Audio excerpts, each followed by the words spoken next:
Breaking news, we're going to go up to Desmond Shaw. My Desmond, goodness. we know you are over that Wow. house that was supposed to have a slow burn in Pacoima. No. This looks like an explosion. Yeah, Pat, this is insane. It looks like bombs went off in there. LAPD was not kidding when they said that they were concerned about the materials that were used for making fireworks inside of this home in Pacoima. They were taking all these precautions, and they had told us they were getting ready to start this, and we expected it to be something fairly underwhelming. It was supposed to be not that big of a deal, and it literally exploded, and now we have a huge fireball that has gone up here. Now you can see exactly why LAPD took the extra precaution to evacuate those 60-plus homes in the area. As I widen this out, this is probably going to be visible from the 5 freeway. I'm sure a lot of people are going to be going, what in the heck is going on right now off of the 5 as you pass by. So really, really crazy stuff. Definitely did not expect to see this. And, wow, I mean, what else can you say? I mean, it was already crazy enough that no one got injured more seriously in the initial explosion. Now a fireball going off, and, boy, we'll see how long this burns, Pat. Really crazy stuff. Yeah, they're talking about how many dangerous chemicals were inside. And the first thing I'm thinking about, Desmond, is how many are released into the air right now. That's what it looks like. And as you said, we know that the immediate area is evacuated, but who knows how far, this can travel. Not only these fumes and with those chemicals that were inside. Just amazing. Yeah, and look, I mean, right when we had the initial explosion, we had some stuff kind of travel out. I mean, it really did explode, and this is a very hot fire, and now you can see how it is spreading right here as I double in to almost onto the neighboring property. I mean, there's a lot of trees here right now. We know that LAPD was waiting. Wow, more really intense. Look at that. That is so crazy. Never seen anything like this before. This already is, what we filmed in 2021 in South LA, that was crazy in a very different way, but this is just an insane fireball. There's almost no words for it. I was saying that LAPD was waiting for the right wind conditions. We know they wanted under 5-mile-an-hour winds, and again, this is exactly why, but there's still a lot of trees around here. Definitely worried about this fire spreading. They're going to be hesitant to move in very closely because this is such a volatile situation that we're still beginning to see things explode. They covered this home right here in tarps. I'm not sure. It's not looking like that is going to be sufficient. And then, is there anything inside of that home as well that could be very combustible? I think this was all part of the same property, but look at just explosions continuing.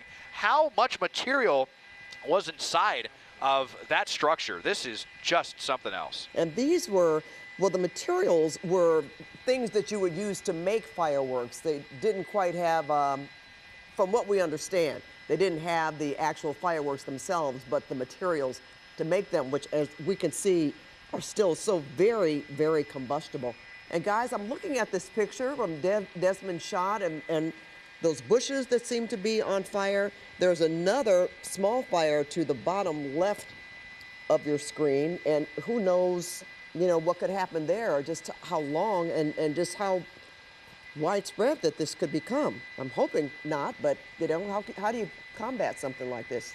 You don't, right? You just let it burn because it's too dangerous. Yeah, I would think so. Yeah, I would think they have to keep their distance on this one. I mean, maybe, if you get some hook and ladders from a couple hundred feet back or something, but, I know Mike was talking earlier about that they were worried that some of the chemicals in there might react to water in a way to actually explode. So it's just insane to think that someone here was mixing these kinds of materials to create fireworks, right in their home, and nearly died doing it. And it just kind of gives you an idea of all of the stuff that person was working with. Just so volatile, so insanely dangerous. It's really, really breathtaking stuff, and you can see why they built those berms. We've never seen here. I'll kind of highlight all of this. Okay, so now here we go.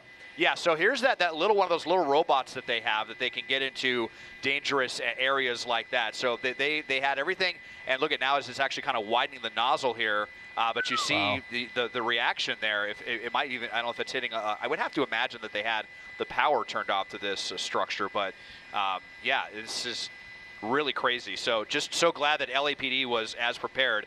They were definitely right to take every precaution. LAPD, LA City Fire everything that they did with the situation on Remington and Remick. Yeah, they had they had 26 homes evacuated yesterday, today 60, and we see why. Going to bring Mike here in this conversation, but we're also going to go back to how this first started. And when I say first started, the explosion itself, if you can look, there it is. Wow. And it's really remarkable how quickly it goes up, Pat. Desmond moved his camera. We were sitting here watching it. And, yep. And there you see it shoot up. Now, it's interesting that they are using water, because remember at that press conference, we heard somebody say, yeah, they didn't want to use water because they were concerned about how the water would mix with some of those materials. But, I mean, they're in a situation here. That home that they put a tarp over, I would have to imagine has some kind of fire damage to it, because we did see some of those embers on the roof. It did look like it was burning very, very close to there. They've also got that shrub on the left side that started fire as well. So, you know, hopefully, I mean, already it looks a little bit like the flames are dying down some. So hopefully we're through kind of the worst of what had to explode. Well, as you said, that was either it might have been the ATF agent who made that remark, but they certainly did. He said this home was basically a bomb. Yeah. That's what he called it, and they were concerned about putting water on it because they weren't sure of what was inside.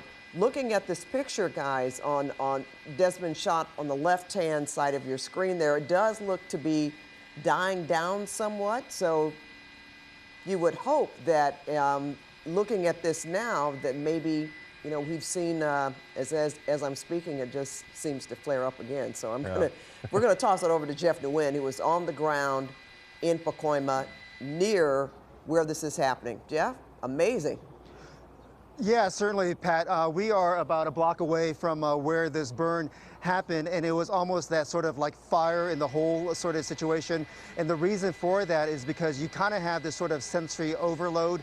The only thing that I can liken it to is kind of like the flashbangs that you tend to hear during a SWAT situation. If I may, let me go and step aside so that Ben Priestley can kind of zoom in over this roof line, if you will. You can see some of the embers being cast into the air right now.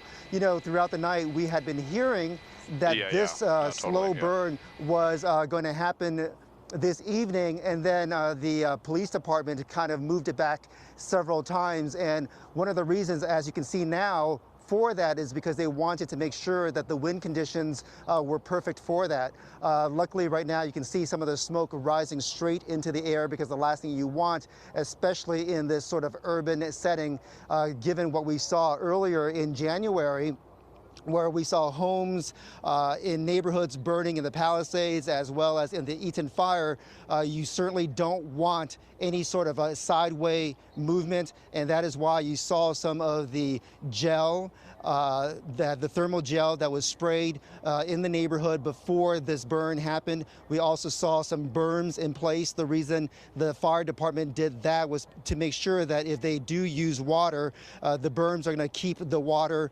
in a certain area kind of pooled up instead of going throughout the neighborhood. The other thing, too, is that before this slow burn happened, we also saw the fire department launch one of its drones. In fact, right now, Ben, if you can zoom in, you can see that the drone is flying right over this fire right now. You can see some of the green blinking lights right there. So they are using that to keep an eye on the situation. To give you a sense of how important this is, the public information officer from the fire department tells us that the assistant chief is out here as well managing this situation. So they are working in conjunction with the LAPD. We see a number of engine companies parked surrounding this burn right now to make sure that this does not go out of control, and to make sure that they are ready to deal with some of the homes in this neighborhood.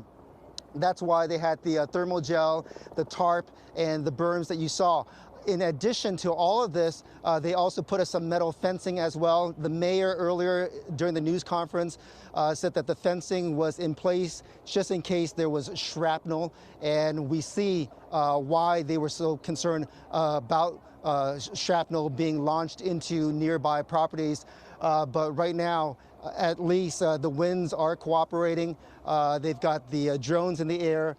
The command post from the LAPD is here. They've got some of the latest technology so that they can see in real time what the drone looks like, and the two departments can talk to each other in conjunction to make sure that this thing does not go out of control and that the flames are centralized. But when this thing was first going right before the top of the hour, I can tell you it felt like percussions, much like, you know, flashbangs that you would hear from SWAT. And all of us as reporters kind of turned around, and right now you can just see some of the embers going straight into the air.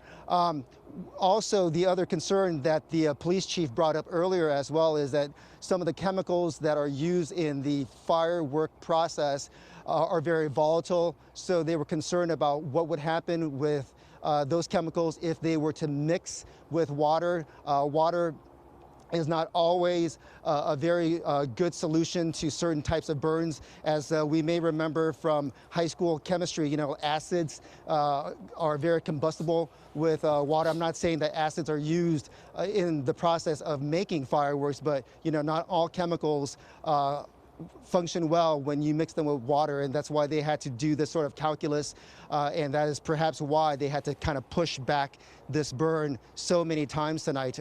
We were trying to, you know, be in communication with both departments, and they were kind of asking us for patience so that they can kind of sort out all of these things. And right now, that is the view from here at the street level, but I'm sure, well, I'm also watching the feed from Desmond's shot as well, and you can just see just how spectacular it is.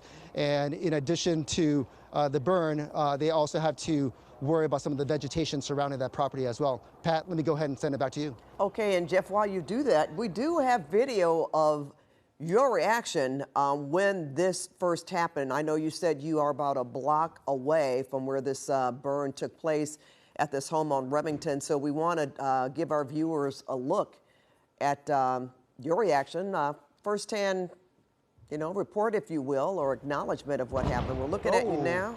Yeah, we see. Okay. I don't know if you can see yourself, Jeff. I can't see myself because I'm on a little bit of a delay with our streaming service. But, you know, certainly the reason, you know, all of us out here acted the way we did is because, you know, when you have an explosion, essentially what you're having physically from physics is that the wind is moving, right? And you actually feel that percussion, even though you are probably the length of a couple of football fields away. The air does actually move, and you actually feel that. I can tell you that I'm standing in front of a home, and the family living inside this home and their kids walked out a little while ago. Pat, we'll send it back to you. You know what, Jeff, before you go, can I ask you, like, can you smell, you know, like maybe burned chemicals or something? I would think that the air might be impacted by all of this. Yeah, that's a great question. From our distance, I am not able to smell much. I'll be honest with you, I've been kind of congested for the last few days. But what I can tell you is that the Environmental Protection Agency has brought in air monitors to you know, monitor the air quality. We did speak to someone from the EPA. So, you know, these air monitors basically sit on like a tripod. We've been seeing them in the burn scars of both the Palisades fire as well as the Eaton fire in recent days. So that is certainly something that is very important in this process, because essentially that's why, you know, 60 homes were evacuated to make sure that people don't come into contact, especially, you know, a number of the folks who live in this more established community are more older. Some people have sort of respiratory issues. Certainly children are susceptible as well. And so that's why they've got the air monitors out here. Pat? Yeah, that's good. That's why I asked you that question there, Jeff, because at one point they weren't exactly sure about what kind of chemicals were in that home. So glad to hear that.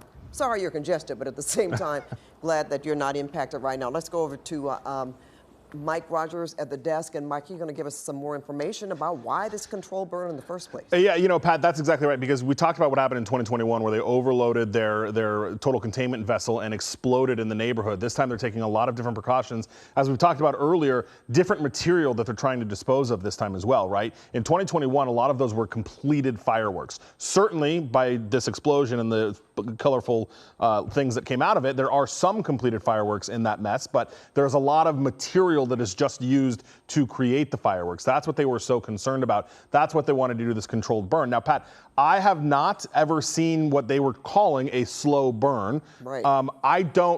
I don't know that this would qualify as a slow burn. It certainly seemed like something a lot larger than slow to me. I'm not a fire professional, so I don't know if this is what they were expecting, if this was slightly larger than what they were expecting. Regardless, though, it does seem that they've got the people and the tools in place to keep it really where it was. It put up a good show, but so far it seems okay. I want to also talk about quickly that fire robot. It's called RS3. It's a very interesting piece of technology that is about a couple years old, maybe 5 years old for the LAFD.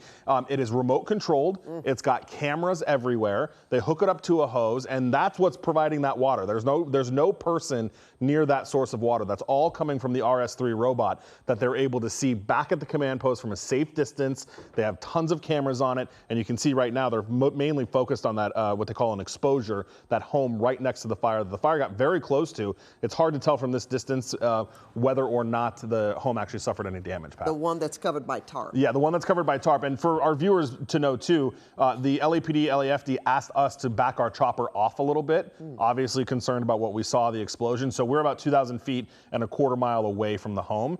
So our vantage point is not as clear as it usually is. It's obviously certainly still a great picture that we're looking at here on the right side of your screen is when this first started. We watched them, Pat, as they went and put the lines out there, and a group of them walked back. They got everybody in place. They did a head count to make sure everybody was away from the area before they did it, and that's what the result was. And let's remember yesterday that the roof of that home blew off. Yeah. That's what brought the attention, of course, police, firefighters, and they did remove a person from that house, a man with 2nd and 3rd degree burns who was in critical condition. At least he was several hours ago when we first heard that press conference. So you can imagine, should be really thankful that he's out of that house now, considering this could have happened. Yeah, this could have happened yesterday, right? And the whole neighborhood is glad that, this was a controlled operation by the fire department, by the ATF. The city did a good job of bringing in their federal partners who know about explosives, who know how to handle these, and who can, come up with this unified command plan to get this done the right way. Good show. It's crazy. It's wild to look at. But in the grand scheme of things, there has been no catastrophic destruction like we saw in 2021. And hopefully, they did evacuate the neighborhood. Hopefully, no other homes will be impacted and people can come back. And hopefully when it's safe to do so. Remember, in 2021, those people some of them were out. Some of them still are. Still out. Yeah, and that's a lot to do with litigation that happened between them and the city. But yeah, years that those people have not been in their homes. Yeah, so hopefully this will be a different situation. Yeah, and the tarps are important too. Hopefully that'll help them protect from water damage, smoke damage that could enter in the homes as well. Yeah, but it's pretty remarkable to see this robot. RS3. Fight fires, RS3. Yep. And maybe RS3 could be deployed if we have other, we're prone to fires, of course, in our area. They generally use them on big commercial fires where they've got to get through the rubble and it's not safe for humans to do that. Okay. Well, all right. Well, Mike, stand by. We're going to get back up to Desmond Shaw in SkyCal. And Des, Mike just told us that you had to move the chopper a ways a bit from this. Yeah, so this is east of the 5 where we're looking at, but we are well west of the 5, so we are a very safe distance. LAPD had asked us to move away a little bit earlier, and you can see why. And, I have to concur with Mike. This was planned to be a slow burn. It looks like more of it was almost like a supernova to me. Not to be over dramatic, but the way that it exploded. And, the thing is, too, with events like that, is as so much of the energy is expended so quickly that you start to see it really kind of die down. We saw saw it kind of, it started to die down and then it flared back up, but now it really seems like it is beginning to burn itself out. And they've actually kind of transitioned from actively trying to douse those flames to dousing the structure here right over to, actually, let me put the lightning on there. You can see here how they're focusing everything, trying to prevent it from spreading.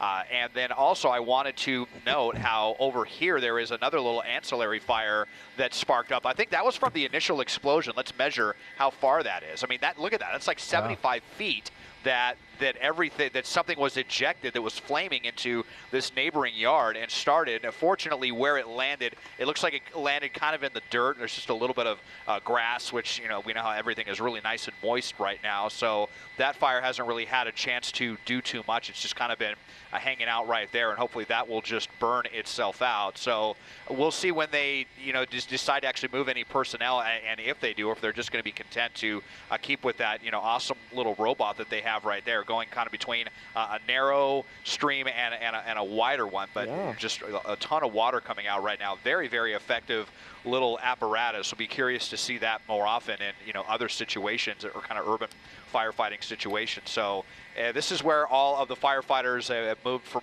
well around the corner. And you can see it looks like they have the power turned off here to a lot of the homes as well. Another important precaution just to make sure that nothing spreads to an electrical system or just makes anything, you know, that much worse. Kind of turn into like a domino effect. So starting to finally die down, but you know, just like 2021, this really kind of took us aback in the way that it went. But definitely the precautions were all correct this time, and you know, good job to LAPD and LA City Fire. They worked really hard. They had really kind of checked off all the boxes, a lot of attention to detail on this. And it looks like, even though it's not burning the way I would say slowly, it is definitely under control the way that they were hoping. Yeah, I mean, it may have started off slowly, but quickly turned into what we saw, explosions. So what we're hoping is that, would you call that a spot fire, Des? That's to the left of the scene there. You say where it's burning on, yeah, right here. Hopefully, if RS3 doesn't get over there, that will die itself out, or they may have manned personnel. I was interested in finding out from Jeff Nguyen, who was a block away. He said he didn't smell anything, you know, strange. I was just concerned about all the chemicals in that house that would be dispersed in the air. And I'm sure, though, neighbors, this is quite the sight, even if you can't necessarily just see it. Yeah. You had to hear it. Oh, 100%. And, you know, Pat, to your point about the air quality, remember the EPA is down there and they set up some mobile monitoring sites. So hopefully we'll be able to get some of that data from them to see what kind of... I'd like to know. Yeah, I'll reach out to them for sure and see what kind of, you know, chemicals they detected when all of this went off. And you wonder, are they expecting all of that to burn, or is it could all be destroyed for all we know. It's just, you know, this could just be fire from the existing structure. Because there's still some structure burning there. Yeah, I think, you know, the items that they were, you know, concerned about, the materials that were used to make the fireworks, those probably have a pretty quick flashpoint, right? So to your point about if that stuff's burned, and, you know, we know that homes and structures have materials that are slower to burn. Yeah. And so that could be very right. That could be all that's left right now is the structure, and all of the stuff they were concerned about, you know, could have burned by now. What will be interesting is once the fire is out, then they'll have to kind of go back to step one and sift through all the rubble and sift through everything that's in there and make sure that everything that they wanted to get, they got, right? Because anything that's left, now they're gonna they still have to dispose of it. If for somehow, some way, the fire missed some of the things that they were trying to destroy, then they'll have to deal with that again. And in that situation, will they transport it if it's in a small enough amount? Are they going to set it on fire again? You know, we'll have to wait and see till after the flames die down and they can get back in there to assess what was left. Well, could we possibly see what we have been seeing over the last, well, almost 2 months, you know, in hazmat suits going in to determine just how toxic this stuff could be? Well, and then especially after it's burned, right? After it's burned, it can be way more toxic than before it was. So you're absolutely right. I'm sure this will turn into a JHAT, a joint hazmat operation, where they come in here with suits and chemical readers and tests and do all of those things and see what's left in there. You know, can't be remiss Just thinking about what you had reported earlier, Mike, that people in the neighborhood actually reported this house and the activity time and time again. Yeah, and our Jasmine Veal at the end of the press conference after we got off of it, and Orlando from my assignment desk is letting me know that they have met with EPA officials. They're only concerned when the initial explosion happened. The EPA and the LAFD telling us now that everything is okay, air quality is okay. So it sounds like, according to my colleague Orlando, that there was a very quick spike when that initial explosion happened. The numbers have all settled, and it sounds like everything's okay right now. Well, they were really prepared. Yeah, and back to your point, Pat, about neighbors reporting this before. Our Jasmine Veal, after we got up, we took the press conference live at 6 o'clock. After that, our Jasmine Veal asked the police chief, hey, neighbors are frustrated. They're telling us they've called you guys and you haven't come out. And the Chief McDonald said, we've heard that. We're going to look into it. I don't have any more to give you right now. And as I mentioned to you earlier, I have filed a records request to see exactly how many times they have come out there. But yes, I mean, how long has this been going on? We don't know. And it's unclear if the man who was in this house can speak to let people know or investigators know. I've been collecting these, for years. I've been collecting these for months. We don't know how long this has been a concern in that home.